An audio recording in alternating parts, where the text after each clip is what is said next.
Hello ನನ್ನ YouTube ಕುಟುಂಬದವರೇ, ಇವತ್ತು ಒಂದು ಮಾರ್ನಿಂಗ್ ಬ್ರೇಕ್ಫಾಸ್ಟ್ ಮಾಡೋಣ ಬನ್ನಿ. ಈಸಿಯಾಗಿ ಕ್ವಿಕ್ಕಾಗಿ ಮಾಡ್ಕೊಳ್ಳುವಂಥದ್ದು ಮತ್ತು ತುಂಬ ಟೇಸ್ಟಿಯಾಗಿರುತ್ತೆ, ಹಾಗೆ ರುಚಿ ಕೂಡ ಇರುತ್ತೆ. ನಾನು ಇಲ್ಲಿ ಈರುಳ್ಳಿನ ತೊಗೊಂಡಿದ್ದೀನಿ, ಸ್ವಲ್ಪ ದಪ್ಪ ತೊಗೊಂಡಿದ್ದೀನಿ, ಹಾಗೆ ಬೀನ್ಸು, ಬದನೆಕಾಯಿ, ಟೊಮೊಟೊ, ಕೊತ್ತಂಬರಿ ಸೊಪ್ಪು, ಸಬ್ಸಿಗೆ ಸೊಪ್ಪು ಮತ್ತು ಬಟಾಣಿ ತೊಗೊಂಡಿದ್ದೀನಿ. ಬಟಾಣಿನ ನಮಗೆ ಇಲ್ಲಿ ಸಿಗಲ್ಲ, ನಮ್ಮೂರಿನಲ್ಲಿ ಹೊರಗಡೆಯಿಂದ ತರಿಸಿದ್ದನ್ನು ಎಳೆದು ನಾನು ಫ್ರಿಜ್ಜಲ್ಲಿ ಇಟ್ಬಿಡೋದ್ರಿಂದ ಸ್ವಲ್ಪ ಮೊಳಕೆ ಬಂದುಬಿಟ್ಟಿರುತ್ತೆ ಅಷ್ಟೇ, ಬೇರೆ ಇನ್ನೇನು ಇಲ್ಲ. ಮೊಳಕೆ ಇಲ್ಲದೆ ಇದ್ರೂ ಹಾಕ್ಬೋದು, ಮೊಳಕೆ ಬರೆಸಿದ್ರೂ ಏನು ತೊಂದರೆ ಇಲ್ಲ. ಹಾಗೆ ಸ್ವಲ್ಪ ಕ್ಯಾರೆಟನ್ನು ಹಾಕ್ಕೊಂಡಿದ್ದೀನಿ. ಆಲೂಗಡ್ಡೆ ಇರಲಿಲ್ಲ, ಆಲೂಗಡ್ಡೆ ಒಂದು ಸ್ಕಿಪ್ ಆಗಿದೆ. ಆಲೂಗಡ್ಡೆ ಹಾಕ್ಕೊಂಡ್ರು ತುಂಬ ಟೇಸ್ಟ್ ಆಗಿರುತ್ತೆ. ದಪ್ಪ ರವೆ ಅಥವಾ ಮೀಡಿಯಮ್ ಸೈಜ್ ರವೆ ಅಥವಾ ಬನ್ಸಿ ರವೆ ಕೂಡ ಮಾಡ್ಬೋದು. ನಾನಿಲ್ಲಿ ಬನ್ಸಿ ರವೆನಲ್ಲಿ ಮಾಡ್ತಾ ಇಲ್ಲ, ನಾನು ದಪ್ಪ ರವೆ ತೊಗೊಂಡು ಉಪ್ಪಿಟ್ಟನ್ನು ಮಾಡ್ತಾಯಿದ್ದೀನಿ. ಹೋಟೆಲ್ನಲ್ಲಿ ಎಲ್ಲ ನೀವೇನು ತಿಂತೀರಾ ಆ ಟೇಸ್ಟನ್ನು ಕೊಡುತ್ತೆ, ತುಂಬ ರುಚಿಯಾಗಿ ಕೂಡ ಇರುತ್ತೆ. ಬಟಾಣಿ ಬದಲಿಗೆ ನೀವು ಅವರೆಕಾಳನ್ನು ಕೂಡ ಯೂಸ್ ಮಾಡ್ಬೋದು, ಬಟಾಣಿಯಿಂದನೂ ಮಾಡ್ಬೋದು ಅಂತೇಳಿ ಇವತ್ತು ನಾನು ತೋರಿಸ್ತಾ ಇದ್ದೀನಿ. ಇಲ್ಲಿ ನಾನು ತವಾ ಕಾಯೋದಕ್ಕೆ ಇಟ್ಟಿದ್ದೀನಿ. ಈಗ ಇದಕ್ಕೆ ಸ್ವಲ್ಪ ಆಯಿಲನ್ನು ಹಾಕ್ಕೊತಾ ಇದ್ದೀನಿ. ನಾನು ಆಲ್ರೆಡಿ ರೆಡಿ ಮಾಡಿ ಇಟ್ಕೊಂಡಿದ್ದೀನಿ. ಸ್ವಲ್ಪ ಜೀರಿಗೆ, ಸಾಸಿವೆ, ಕಡಲೆಬೇಳೆ, ಉದ್ದಿನಬೇಳೆ, ಹಾಗೆ ನಾವು ಹಸಿಮೆಣ್ಸಿಕಾಯಿನ ಯೂಸ್ ಮಾಡದೇ ಇರೋ ಕಾರಣ ಯೂಸ್ ಮಾಡೋರು ಹಸಿಮೆಣ್ಸಿಕಾಯಿ ಯೂಸ್ ಮಾಡ್ಬೋದು, ಯೂಸ್ ಮಾಡದೇ ಇರೋರು ಗಾಂಧಾರ ಮೆಣಸಿನ್ಕಾಯಿನ ಯೂಸ್ ಮಾಡ್ತಾ ಇದ್ದೀನಿ. ಇಲ್ಲಿ ನೀವು ಒಣಮೆಣ್ಸಿನ್ಕಾಯಿನೂ ಕೂಡ ಯೂಸ್ ಮಾಡ್ಬೋದು. ಈಗ ಎಣ್ಣೆ ಕಾದಿದೆ, ಅದಕ್ಕೆ ಮಿಕ್ಸ್ ಮಾಡ್ಕೊಂಡಿರ್ತಕ್ಕಂಥ ಎಲ್ಲನೂ ಒಟ್ಟಿಗೆ ಹಾಕ್ಕೊಳ್ಳಿ. ಎಲ್ಲನೂ ಸಪ್ರೇಟಾಗೂ ಹಾಕ್ಬೋದು, ಒಟ್ಟಿಗೆ ಹಾಕಿದಾಗ ಹುಡ್ಕಾಡೋದು ತಪ್ಪುತ್ತೆ ಅಂತೇಳಿ ಒಂದೇ ಸಲನೇ ಎಲ್ಲನೂ ಒಂದಕ್ಕೆ ತೆಗೆದಿಟ್ಕೊಂಡಿದ್ದೆ.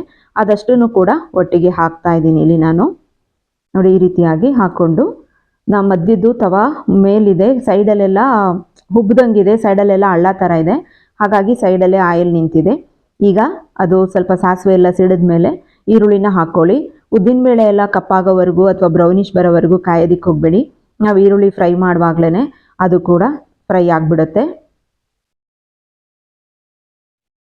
ಈರುಳ್ಳಿನ ಸ್ವಲ್ಪ ಹಾಗೇ ಫ್ರೈ ಮಾಡ್ಕೊಳ್ಳಿ, ತುಂಬ ಏನು ಫ್ರೈ ಮಾಡ್ಕೊಳ್ಳೋಕೆ ಹೋಗಬೇಡಿ. ಈಗ ಎಲ್ಲ ತರಕಾರಿಗಳು ಕೂಡ ಹಾಕಬೇಕಲ್ವ, ಅದ್ರ ಜೊತೆನಲ್ಲೂ ಕೂಡ ಆಗುತ್ತೆ. ಹಸಿ ವಾಸನೆ ಹೋಗೋವರೆಗೂ ಫ್ರೈನ ಮಾಡ್ಕೊಳ್ಳಿ.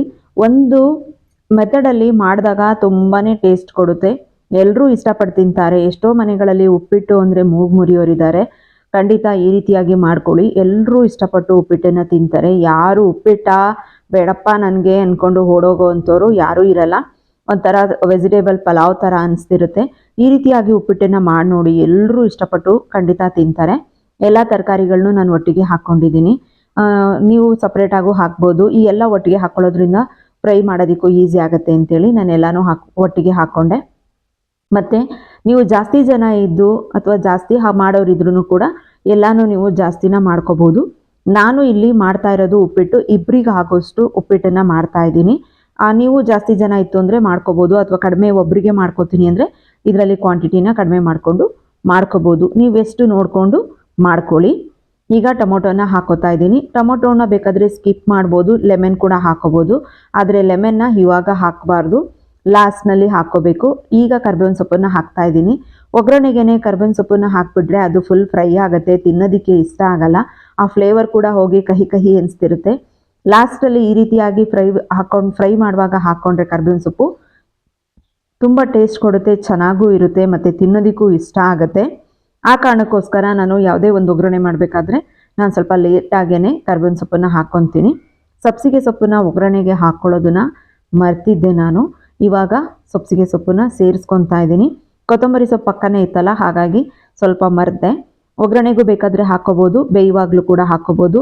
ಫ್ಲೇವರ್ ಬಿಟ್ಕೊಡುತ್ತೆ, ಒಗ್ಗರಣೆಗೆ ಹಾಕಿದಾಗ ಸ್ವಲ್ಪ ಫ್ಲೇವರ್ ಬಿಡುತ್ತೆ, ತುಂಬ ಟೇಸ್ಟ್ ಕೊಡುತ್ತೆ. ಈಗ ರುಚಿಗೆ ತಕ್ಕಷ್ಟು ಉಪ್ಪನ್ನು ಹಾಕ್ಕೊಳ್ಳಿ. ಹಾಗೆ ಒಂದು 5 ನಿಮಿಷ ಕುದಿಯೋದಕ್ಕೆ ಬಿಡಿ. ತರಕಾರಿ ಎಲ್ಲ ಬೆಂದು ಕುದಿಯೋದಕ್ಕೆ ಶುರುವಾಗುತ್ತೆ.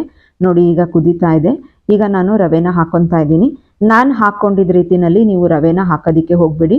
ಒಬ್ಬರು ಅಥವಾ ಇಬ್ಬರಿಗೆ ಮಾಡಬೇಕಾದ್ರೆ ತೊಂದರೆ ಇಲ್ಲ, ರವೆ ಗಂಟು ಬರಲ್ಲ. ಜಾಸ್ತಿ ಜನಕ್ಕೆ ಮಾಡ್ತೀನಿ ಅಂತ ಹೋದಾಗ ಒಂದೇ ಸಲ ಈ ರೀತಿಯಾಗಿ ರವೆನ ಹಾಕ್ಕೊಂಡ್ರೆ ಗಂಟು ಬರುತ್ತೆ. ಆ ರೀತಿ ಮಾಡೋದಕ್ಕೆ ಹೋಗಬೇಡಿ. ಸ್ವಲ್ಪನೇ ನಿಧಾನಕ್ಕೆ ಹಾಕ್ಕೊಂಡು ತಿರುಗಿಸ್ತಾ ಬನ್ನಿ. ನಾನು ಮಾಡಿದ ರೀತಿಯಲ್ಲಿ ಮಾಡಬೇಡಿ. ನಾನು ಇಬ್ಬರಿಗೂ ಮಾಡ್ತಾ ಇರೋದ್ರಿಂದ ಯಾವುದೇ ಥರದ ಗಂಟು ಬರಲ್ಲ, ಚೆನ್ನಾಗಿರುತ್ತೆ. ಈಗ ನಾನು ಅದಕ್ಕೆ ಕೊತ್ತಂಬರಿ ಸೊಪ್ಪನ್ನು ಹಾಕಿ ಕಾಯಿ ತುರಿನೂ ಕೂಡ ಹಾಕ್ಕೊತಾ ಇದ್ದೀನಿ. ಇದನ್ನೆಲ್ಲ ಹಾಕಿ ಮಾಡಿದಾಗ ತುಂಬ ಅಂದರೆ ತುಂಬಾ ಟೇಸ್ಟ್ ಕೊಡುತ್ತೆ. ಎಲ್ಲರೂ ಚೆನ್ನಾಗಿ ಇಷ್ಟಪಟ್ಟು ತಿಂತಾರೆ. ತಿಂತಾ ಇರಬೇಕಾದ್ರೆ ಒಂದೊಂದು ತರಕಾರಿಗಳು ಬಾಯಿಗೆ ಸಿಗ್ತಾ ಇರುತ್ತೆ, ಹಾಗೆ ಕಾಯಿ ತುರಿ ಎಲ್ಲ ಸಿಗ್ತಾ ಇರುತ್ತಲ್ಲ, ಎಲ್ಲರೂ ಇಷ್ಟಪಡ್ತಾರೆ. ಎಲ್ಲನೂ ಇದ್ದಾಗ ಯಾರಿಗಿಷ್ಟ ಆಗಲ್ಲ, ಎಲ್ಲರೂ ಇಷ್ಟಪಟ್ಟು ತಿಂತಾರೆ. ನೋಡಿ, ಈಗ ಉಪ್ಪಿಟ್ಟು ಕಂಪ್ಲೀಟ್ ಆಗಿ ರೆಡಿ ಆಗಿದೆ. ನೀವು ಇನ್ನೂ ಸ್ವಲ್ಪ ಆಯಿಲ್ ಬೇಕಂದರೆ ಹಾಕೋಬೋದು. ನಾನಿಲ್ಲಿ ಆಯಿಲ್ ಆಗಿರ್ಬೋದು ಪ್ರತಿಯೊಂದೂ ನಾನು ಕಡಿಮೆನೇ ಹಾಕಿದ್ದೀನಿ. ಅಥವಾ ತೆಳು ಬೇಕು ಅಂದ್ರೂ ತೆಳು ಮಾಡ್ಕೋಬೋದು. ಸಜ್ಜಿಗೆ ಟೈಪ್ ಬರುತ್ತೆ ನೋಡಿ, ತೆಳು ಥರನೂ ಮಾಡ್ಕೋಬೋದು. ನಾನು ತೆಳು ಥರ ಏನು ಮಾಡಿಲ್ಲ, ಮೀಡಿಯಮ್ ಆಗಿ ಮಾಡಿದ್ದೀನಿ ನಾನು. ಈ ರೀತಿ ಆಗೊಮ್ಮೆ ಉಪ್ಪಿಟ್ಟನ್ನು ಮಾಡಿ ನೋಡಿ. ಎಲ್ಲರೂ ಬಾಯಿ ಚಪ್ಪರಿಸ್ಕೊಂಡು ತಿಂತಾರೆ, ಬೇಡ ಅನ್ನೋರು ಕೂಡ ತಿಂತಾರೆ. ಹೋಟೆಲಲ್ಲಿ ತಿಂದೆ ಅಷ್ಟು ರುಚಿಯಾಗಿತ್ತು ಉಪ್ಪಿಟ್ಟು, ಮನೆಯಲ್ಲಿ ಅಷ್ಟು ಚೆನ್ನಾಗಿರಲ್ಲ ಅನ್ನೋರು ಕೂಡ ಇಷ್ಟಪಟ್ಟು ತಿಂತಾರೆ.